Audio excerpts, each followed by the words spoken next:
자, 중세국어 특강 한번 진행해 보도록 하겠습니다. 중간까지 나갈 거예요. 자, 중세국어라고 하는 것들 우선 기준을 세워야 될 텐데 15세기부터 16세기 정도로 생각하시면 되겠고요. 자, 여기에서 중요한 건 뭐냐면 자, 훈민정음이라고 하는 거 백성을 가르치는 바른 소리란 뜻이다. 창제 시기 외워두시고요. 반포시기 외워두도록 합시다. 창제 시기는 몇 년이냐? 1433년이다. 반포 시기는 1446년이다. 자, 왜 창제 시기하고 반포 시기하고 다른가? 라고 했을 때, 자, 창제 당시에 왜 중국의 아름다운 이 한문이 있는데, 굳이 이거, 평민들을 위해서 이거 왜 만드냐? 라고 하는 반대가 많았고요.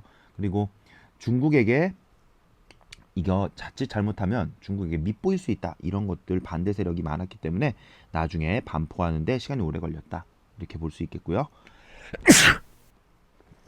자, 창제 당시에 자음 17자, 모음 11자로 28자를 창제했다 라고 하는 거 중요하게 알아두도록 합시다. 이런 것들 나중에 세종어제 훈민정음에 나옵니다. 의 알아두시고요. 고유 문자를 우리가 가지게 되었다. 그리고 백성들도 쉽게 글을 쓸 수 있게 되었다. 읽을 수 있게 되었다 라고 하는 거 알아두시면 되겠습니다. 자, 그 다음에 자음 초성의 창제 원리라고 되어 있는데요. 상형이란 게 뭐냐면요. 그 모습을 본뜬다 이런 얘기입니다. 특히나 여기에서는요. 발음 기간의 모양을 본떠서 만들었다라고 하는 게 중요하고요. 기역, 니은, 미음, 시옷, 이응이 대표음이 되었다라고 하는 것들 알아두시고요. 여기에 나와 있는 그 정의들 알아두시면 좋겠고요. 특히 28자 소멸한 문자, 그러니까 28자 중에서 우리 지금 쓰이지 않는 소멸한 문자들 알아두도록 합시다. 첫 번째 여린 히읗입니다. 이응보다 거센 소리. 자, 우리 초성의 이응은 음가 없다. 많이 배워봤죠? 그쵸? 초성의 이응은 음가가 없다. 근데 옛날에는요. 자, 우리 종성의 이응도 음가가 없었어요.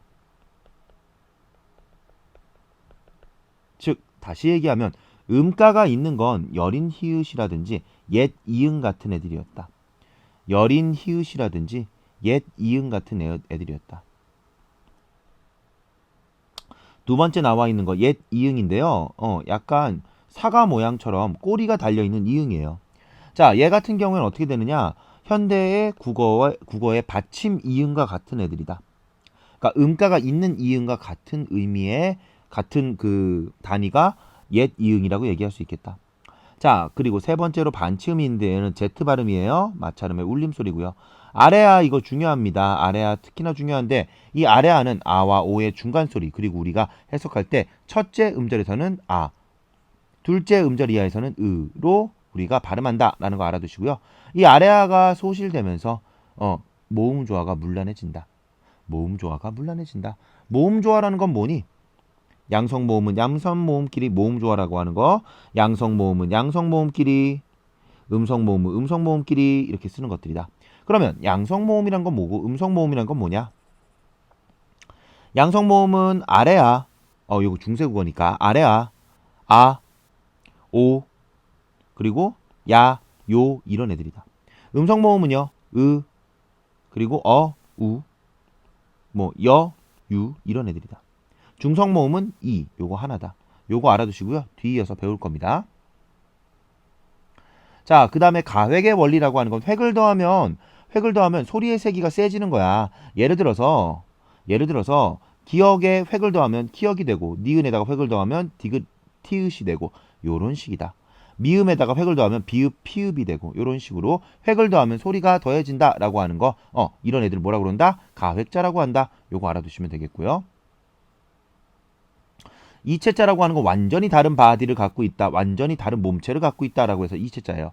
기본자 이응, 시옷, 니은에다가 얘는 옛 이응이야. 얘는 반치음이야. 얘는 리을이야. 요런 식으로 변해서 이런 것들이 완전히 다른 형태를 갖게 된 거 그게 이체자라고 한다.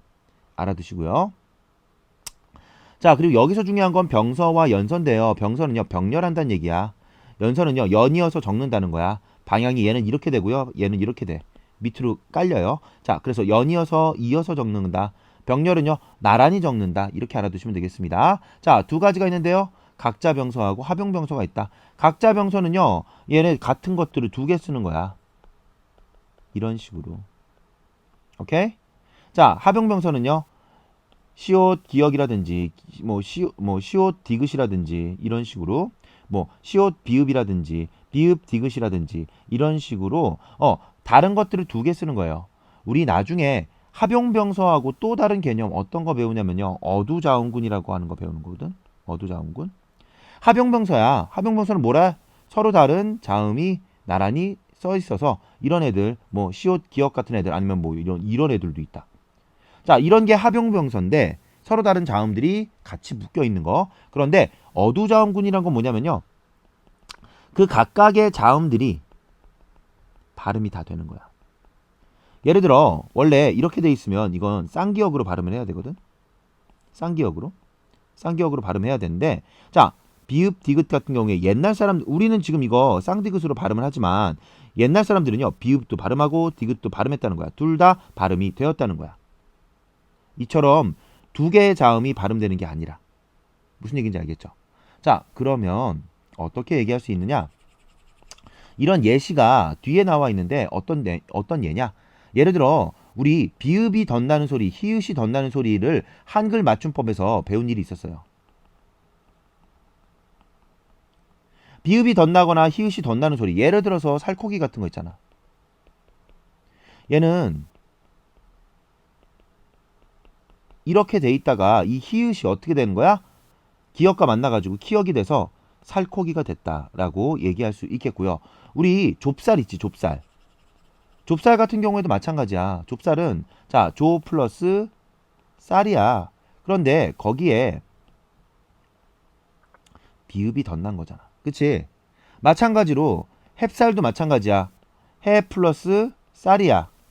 근데 거기에 뭐가 덧났다고? 비읍이 덧난 거잖아. 그러면 왜 그럴까? 원래 얘 쌀이라고 하는 애 자체가 이런 식으로 쓰였단 말이야. 자, 이 비읍이 원래 발음이 되는 애기 때문에, 즉 다시 얘기하면 아까 발음되는 건 뭐라고 그랬어요? 합용병서는 그냥 각자 다른 자음들을 쓰는 것이고 그 각각의 자음들이 발음되는 건 뭐라고? 어두자음군이라고. 어두자음군이다. 그래서 이 비읍이 원래 발음이 됐기 때문에 그 흔적이 남아가지고 좁쌀, 햅쌀 이런 식으로 나중에 굳혀지는 거야. 무슨 얘기인지 알겠죠? 자, 요 초성체계 외워야 됩니다, 여러분. 초성체계 외우시고요.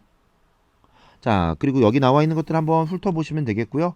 아까 선생님이 얘기했던 어두자음군의 흔적이라고 되어 있는 게 여기 부분에 나와 있으니까 여긴 한번 캡처해가지고 다시 보시고요. 생각에는 요거 미처 못 본 친구들 같은 경우에는요, 학원에 빨리 와가지고 요거 조금 미리 보는 게 좋을 것 같다. 아까 얘기했던 비읍 시옷 들어가 있고 이 쌀이라고 하는 게 어두자음군이다. 왜? 비읍도 발음되고 시옷도 발음되니까 이런 것들의 흔적이 좁쌀, 햅쌀 등에 나와 있다 라고 하는 것들 여기에서 지금 얘기하고 있고요.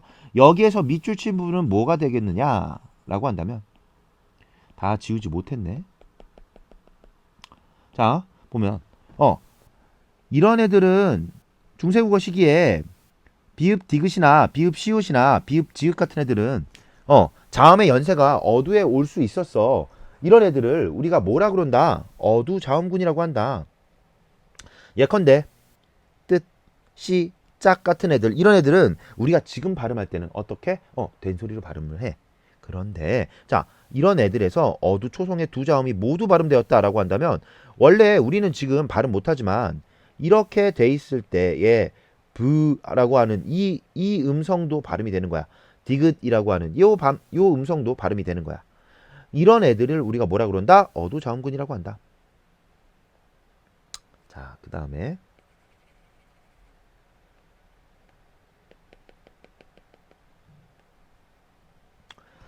자음 순경은 비읍이에요. 얘 순경은 비읍이라고 해요. 이렇게 잘 안 써지니. 순경은 비읍이야. 얘는 반치음이야. 자, 그러면 한번 보도록 할게요. 순경은 비읍이라고 하는 얘는요 자음의 성격도 갖고 있고 모음의 성격도 갖고 있어요. 순경은 비읍은 여기 지금 이응도 있잖아. 비읍에다가 이응 붙여진 거잖아. 자음의 성격도 갖고 있고 모음의 성격도 갖고 있어. 모음의 성격이라고 얘기하는 건 뭐냐면요. W야. W는 뭐냐면 오나 우 따위의 반모음이 되네요. 반모음. 그래서 우리 대표적으로 비읍 불규칙 활용 있지. 예를 들어서 고맙다. 그러면 여기서 다 지우고 이게 고맙에다가 어가 붙어도 되면 어떻게 돼? 고마워가 되죠. 어이구 이중모음이 됐네? 이중모음 만드는 건 뭐야? 반모음. 그러면 여기에는요 원래 어떤 애들이 숨어 있었냐라고 한다면 이 비읍이 순경은 비읍이었던 거야.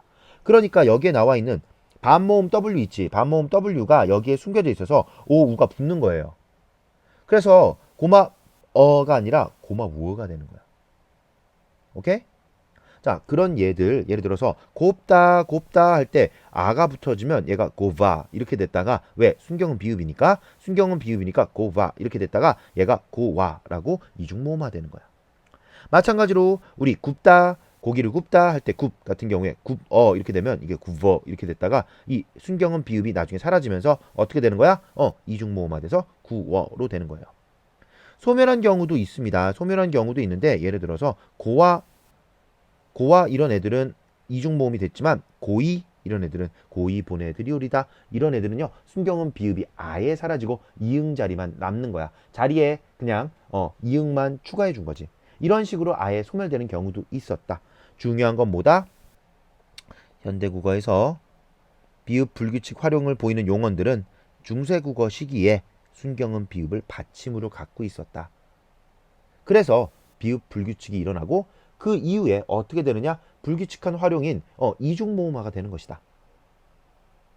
이해돼요? 자, 그 다음에 자, 얘 반치음이라고 하는데 얘 어떻게 발음된다고? Z 발음 난다고. Z 발음 난다고. 자, 그런데 얘는 어떻게 되느냐? 흔적도 없이 소멸되어. 옛날에 아우는 아자 이렇게 썼었어요. 아자인지 아준지 모르겠지만 어쨌든 이런 애들 옛날엔 이렇게 쓰였는데 아우로 지금 어때? 얘 반치음이 없어지니까 이 자리에 이응이 들어온 거잖아. 그치? 마찬가지로 짓다라고 하는 이 단어 있죠? 이 짓다라고 하는 단어. 짓다라고 하는 이 단어가 조금 지울게요. 자, 짓다라고 하는 이 단어가 옛날에는 반치음을 갖고 있었어. 그래서 얘가 만약에 변형된다 그러면 이렇게 되고 여기에서 연철돼서 즉 다시 얘기하면 지읒 받침이 이응 자리에 침범해서 그냥 소리 나는 대로 쓰는 거야. 표음주의로 쓰는 거야. 그런 게 연철이라고 하거든. 자, 그래서 지가 되는데 이 경우에 순경은에 미안. 반치음 시옷 같은 경우에는요. 아예 빠져버리니까 어떻게 돼? 지어가 돼버리는 거야. 그래서 우리 배웠을 때 불규칙 활용 중에서 시옷 불규칙 활용 같은 거 있지? 그런 것들은 중세국어 시기에 반치음을 받침으로 갖고 있었던 애들이겠구나. 이렇게 우리가 얘기할 수 있겠다. 자, 그리고 선생님이 여기 요 장까지 잠깐만. 이영볼의 성조? 요 장까지만 할게요. 요 장까지만. 자, 모음 중성의 창제 원리라고 되어 있는데요. 자, 마찬가지로 상형의 원리로 중성 그러니까 모음도 이렇게 상형의 원리를 만들었다. 뭘 본땄나? 하늘, 땅, 사람을 모양을 본떠서 만들었다.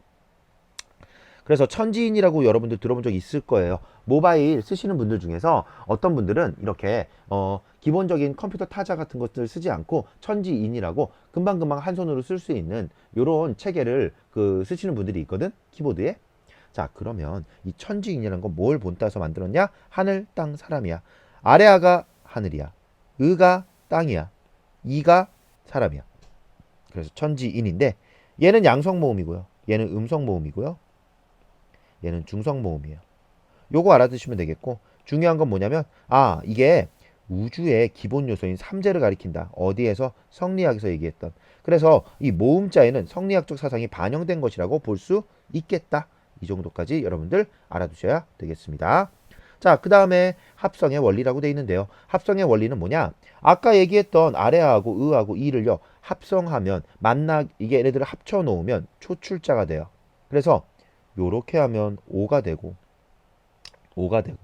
자, 이렇게 하면 아가 되고, 이렇게 하면 우가 되고, 그리고 이렇게 하면 어가 된다. 그래서 이런 애들 초출자라고 한다. 그런데 여기다가 한 획 더하면 제출자가 된다.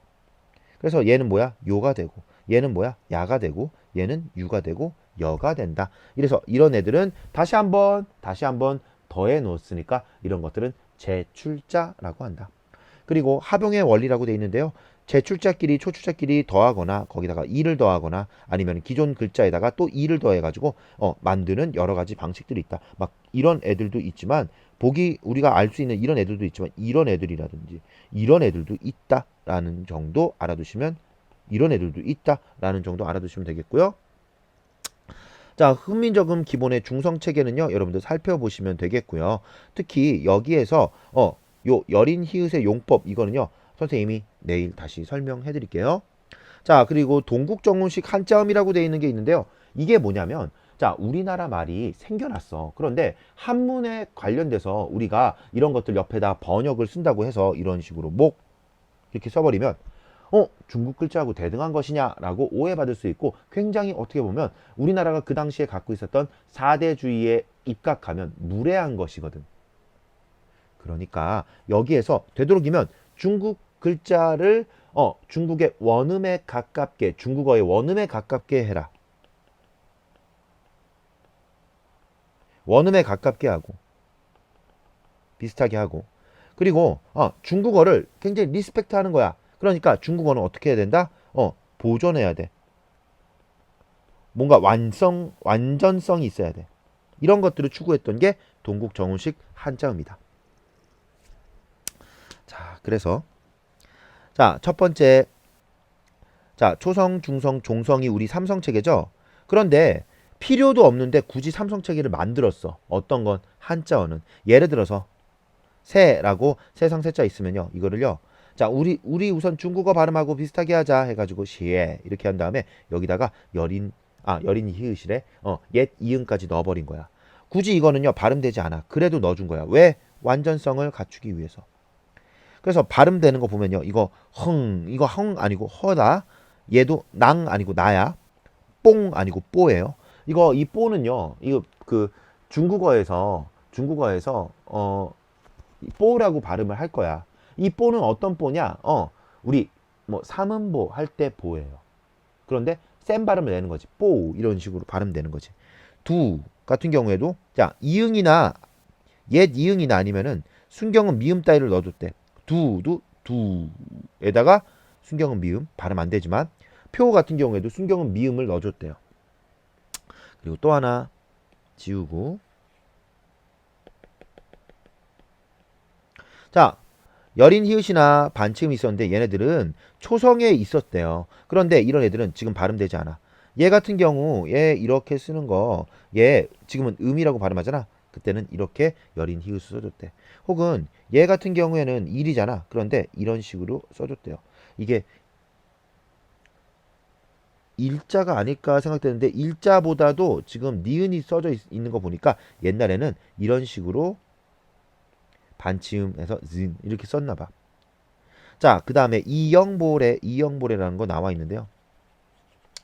이영보레는 뭐냐면요. 중국어 중에서 한자어 중에서 리을로 끝나는 받침이 있는 애들은 이게 디귿 발음되고 그리고 성조가 생겼었대. 그런데 리을 발음만은 이게 성조가 안 생기니까 리을 옆에다가 여린 히읗을 써준 거야. 그래서 이것이 입성이라고 하는 성조가 생길 수 있도록 만들어준 게 이영보레다. 요거는 어려운 내용이니까 다시 한번 선생님이 수업 시간에 설명하도록 할게요. 자, 동국정운식 한자음은 그러면 기본적으로 뭐다? 중국을 리스펙트하기 위해서 중국의 원음에 맞게 하기 위해서 이러한 약간 무리수를 둔 거지. 삼성 체계를 유지하거나 아니면 받침을 이렇게 받침을 넣어주거나 아니면은 중국어하고 비슷하게 발음하게 하려고 하거나 이런 것들이 있었다. 그런 거 알아두시면 되겠고요. 자, 세조 때까지 주로 쓰였는데 그 이후에는 많이 안 쓰였어. 왜? 실제 발음과는 괴리가 있었기 때문에. 자, 오늘은 여기까지 선생님이 얘기를 말씀을 드리고요. 자, 이 영상 바탕으로 해가지고 그 중반부 이후부터는요, 선생님하고 같이 수업 진행하도록 하겠습니다. 고생하셨습니다.